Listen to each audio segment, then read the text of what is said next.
أعوذ بالله من الشيطان الرجيم بسم الله الرحمن الرحيم يا أيها الذين آمنوا عليكم أنفسكم لا يضركم من ضل إذا اهتديتم إلى الله مرجعكم جميعا فَيُنَبِّئُكُم بِمَا كُنتُم تَعْمَلُونَ۔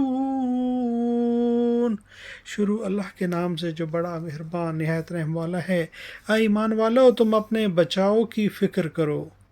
اگر تم سیدھے راستے پر چلتے رہو گے تو کسی دوسرے کی گمراہی تمہیں نقصان نہیں پہنچا سکے گی۔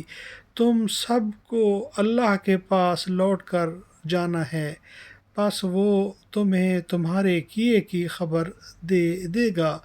لفظی ترجمہ: یا ایھا الذین، اے لوگو جو آمنو ایمان لائے ہو، علیکم لازم ہے تم پر بچاؤ، انفسکم اپنی جانوں کا، لا نہیں، یضرکم تمہیں نقصان پہنچا سکے گا، من ضل جو گمراہ ہوگا، اذا اہتدیتم جبکہ تم خود ہدایت پر ہو، الی اللہ تعالیٰ ہی کی طرف، مرجعکم تمہاری واپسی ہے، جمیعا سب کی، فینبئکم پھر وہ تمہیں خبر دے گا، بما اس کی جو کنتم تھے تم تعملون کرتے۔ یعنی اے ایمان والو، تم اپنے بچاؤ کی فکر کرو۔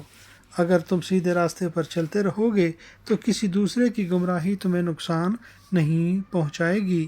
تم سب کو اللہ کے پاس ہی لوٹ کر جانا ہے، بس وہ تمہیں تمہارے کیے کی خبر دے گا۔ اصحاب سنن نے روایت کی ہے کہ ابو بکر رضی اللہ عنہ نے حمد و ثناء کے بعد کہا، اے لوگو، تم یہ آیت پڑھتے ہو اور اس کا مطلب نہیں سمجھتے ہو۔ میں نے تو رسول اللہ صلی اللہ علیہ وسلم کو کہتے سنا ہے کہ جب لوگ برائی کو دیکھیں گے اور اسے نہیں بدلیں گے تو قریب ہے کہ اللہ کا عذاب ان سب کو آ دبوچے گا۔ صدق اللہ العظیم۔